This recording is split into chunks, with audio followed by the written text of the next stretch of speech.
Hey y'all, I'm Jacob. You're watching the Preppers Bunker Outdoors. We're having this little snowstorm, this little winter storm of 2022. And I thought it'd be a good opportunity to get out, hang out a little bit, test this Huntsman Bowie, make a fire, and maybe challenge myself a little bit, get out of my comfort zone. It's already later than I even really like to be awake.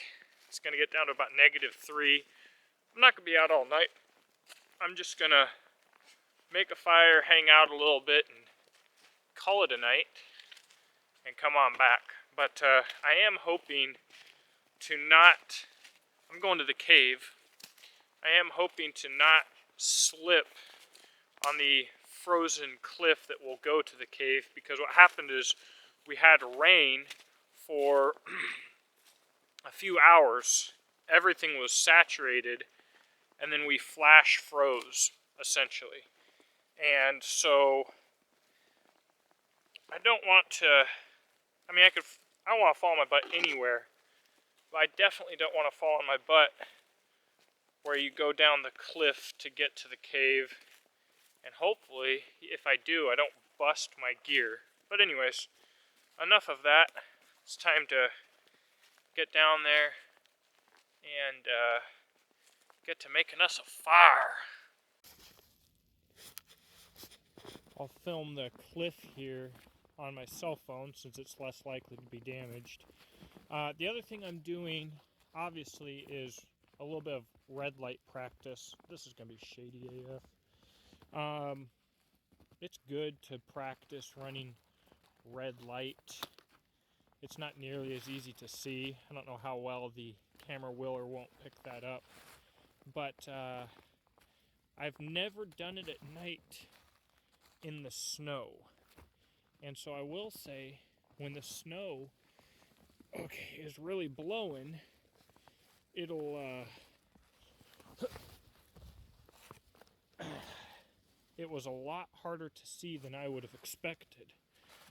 This is going to be all ice. So I have definitely already learned something. Oh, thank goodness it's so flat. It's not too bad yet.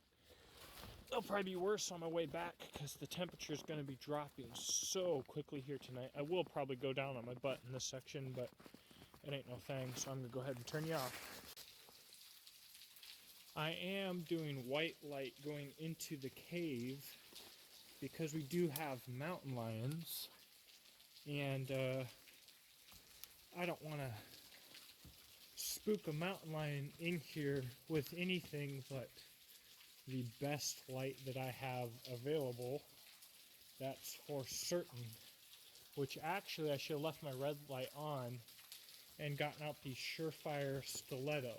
So what I'm doing right now really actually is a fail on my part to think this through more than thinking about a stupid camera and a stupid YouTube video, but I think we're alone. I don't see any glowing eyes, and Dax doesn't seem to see anything. Although, I don't know if you recently saw my video about the deer. I usually see stuff way before Dax does anyways. He's not a hunting dog by any stretch of the imagination. Okay, well, I'm going to figure out how this whole tripod deal is going to work. We'll get a little fire going and talk about this NAF. And hopefully nobody sneaks up behind me, but it's pretty easy to hear right now. Just a quick gear list.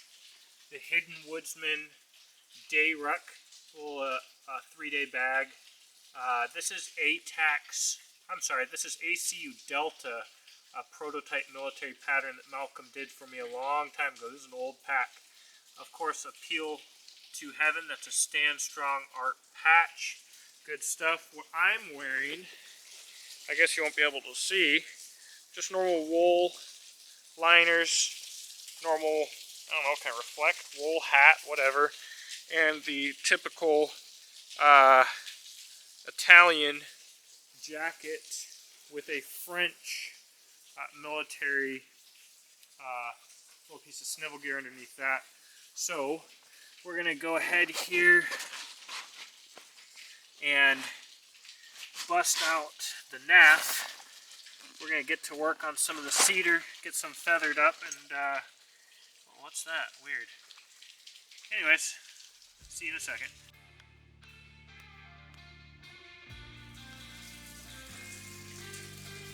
Alright, at some point during all of this batoning and feather sticking that you're watching now, I'm going to put some specs up on the screen.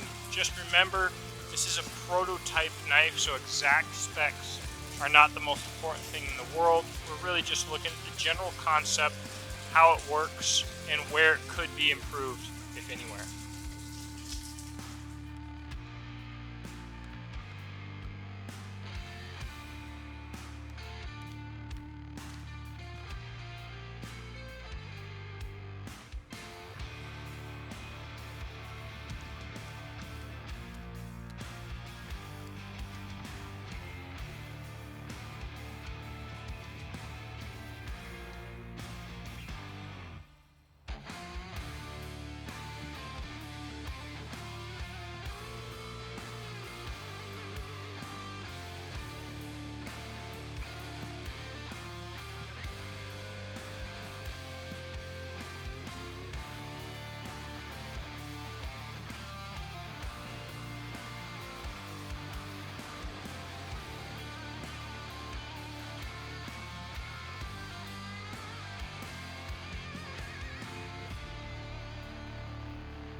Alright, for tinder, I brought out this kit from Rewild Gear, Pyro Balls. They're really cool.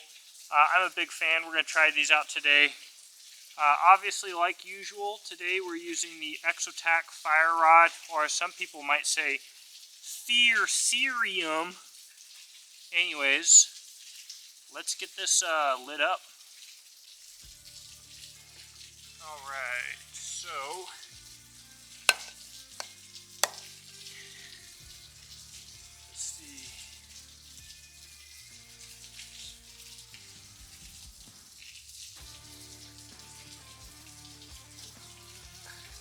gooey. I don't think we'll even have to fluff it. Maybe we should. I guess we'll find out, won't we?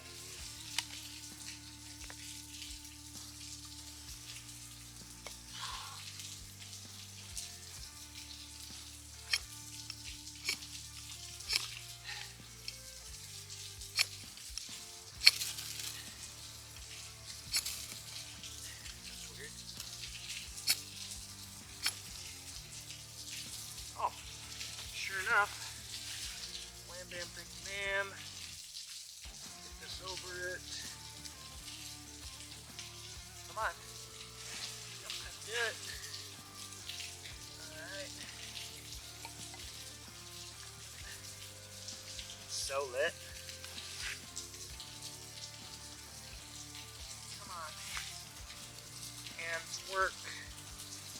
I know that you want to do it.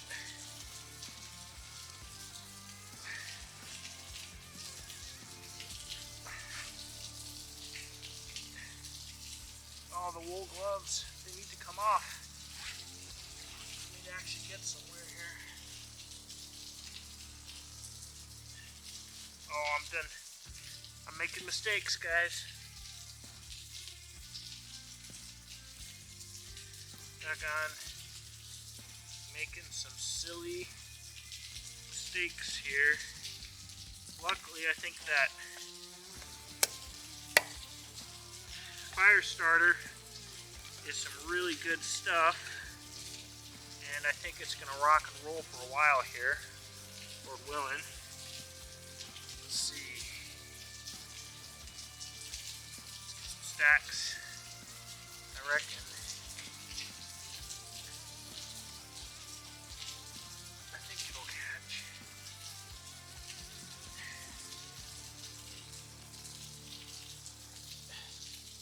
This is actually really too big of stuff. This is what happens when you get lazy, guys. You get dumb and lazy, and you jeopardize all of the work that you put forward.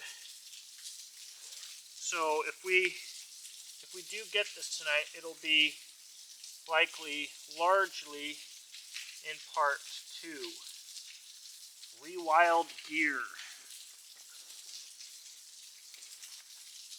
Yeah, because that's most of what we've got going on. This is not what I should be doing. This is lazy. This is what happens, guys. You get into a hurry, you get lazy, you get dumb.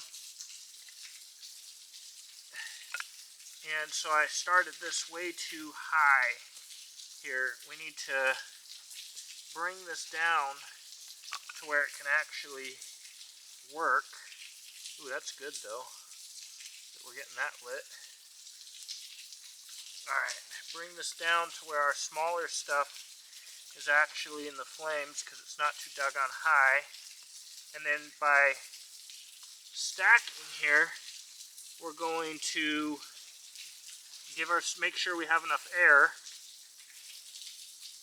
Give ourselves some layers here.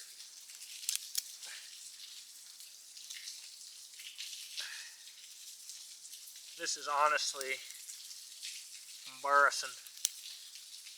Why did I think that I could get away with what I did?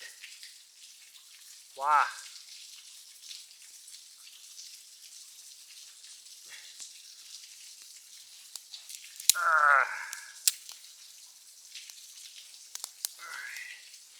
Maximize air here.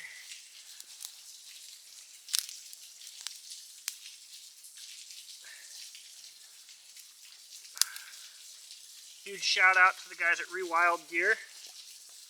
I like their stuff. I like everything that I have used from them.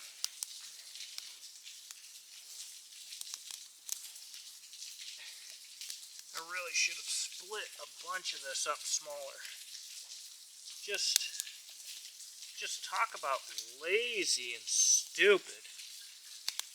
I'm telling you guys, every time you have a really hard time getting a fire going in a situation, it's probably because you thought, I can be lazy.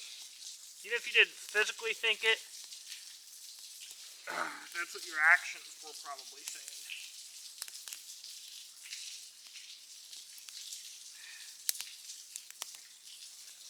Alright, I think we will be successful here. No thanks to doggone me, but we did have to do some quick thinking, and that did go smoothly. Thank the Lord. Let's get some of this old burnt stuff here close to the heat so it can catch back up.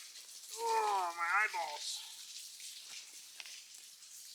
I've got the white light going here, as I mentioned, I'll mention again here in a second, but I just wanted to say that sometimes you need context to understand why someone's doing something or why something makes sense. So I'm running the red light to get used to it, to practice doing things in it, especially in a new environment. However, it should be clear that I would never run a red light and be batoning wood, because obviously the idea of red lights, it's harder to see you but nobody needs to see you if you're talking to a camera and if you're banging on a piece of wood, so that's a little bit silly. So the purpose is not to be hidden. Nobody's out here anyways. Nobody would ever know. But the purpose is to work with my hands and do things relying only on a dim red light as opposed to a white light, because it's good to do. But I wouldn't be doing this. So just a little bit of context there to help you out. So I did turn on some white light here so that you could actually see my face when I was filming. I felt like that's generally a good thing to do. Talking about this Huntsman Bowie here, this one is manufactured by Bear Forest Knives, and you've got a couple things going on here. You've got an edge that's slightly thicker behind the edge. Still a good grind height, however. So basically I'm going to quickly go over what I noticed. One thing I noticed with wool gloves on, which are probably the most difficult thing to do knife tasks in, is that it wanted to twist while batoning. It is relatively round. I don't think that's an issue that I would necessarily focus on. When batoning, there can be a little discomfort with the pommel. It's flared on both sides, which is less common. This is not a problem in my opinion. This is a compromise. It's a compromise for a fighting blade between retention and comfort. I think it's a good compromise. It didn't really ruin the game for me or anything else. I'm not enough of a knife fighter to tell you if it's worth it, but it didn't really get in my way. And when chopping, it does feel very secure, but it is not what I would consider a chopping knife. In my opinion, it's not large enough, nor heavy enough to really have that capability. So, we've got a nice fire here. Dax, say hello, don't be rude. He's chilling. Hopefully he'll come up closer to the fire. I'm going to enjoy some time in here while the cave freezes. The temperature you can just feel is dropping. The fire turned out fantastic. This spine through sparks fantastically. Bear Forest Knives just does a fantastic job with that. So all in all, everything went more smoothly than I deserved. That Rewild gear, those pyro balls, are an absolutely fantastic product. I'm surprised with how well they worked. Of course, I did bring cedar down here to the cave earlier. That was a whole task in and of itself, carrying firewood down here, but I like to have events and people down here. So that's part of why I did it. But I'm going to go ahead and enjoy my night here after getting some more gratuitous pictures and video footage of this knife for you guys. Again, this is a relatively quick review, but it's still probably longer than most of the knife reviews. The use that it got is probably more than most of the knife reviews you get usually anyways, so it is what it is. I'm going to send this back to him. Hopefully he gets it produced to whatever degree he sees fit.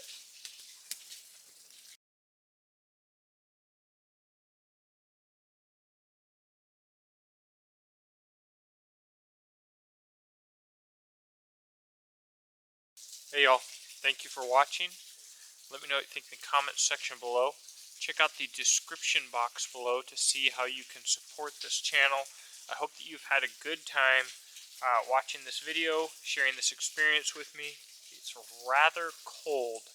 I'm going to post a link to the Last Huntsman on Instagram, and there you can see whether or not he gets this produced or where this design goes.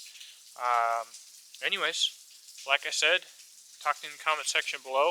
You can support this channel via the links in the description box below, and I hope that you have a blessed day.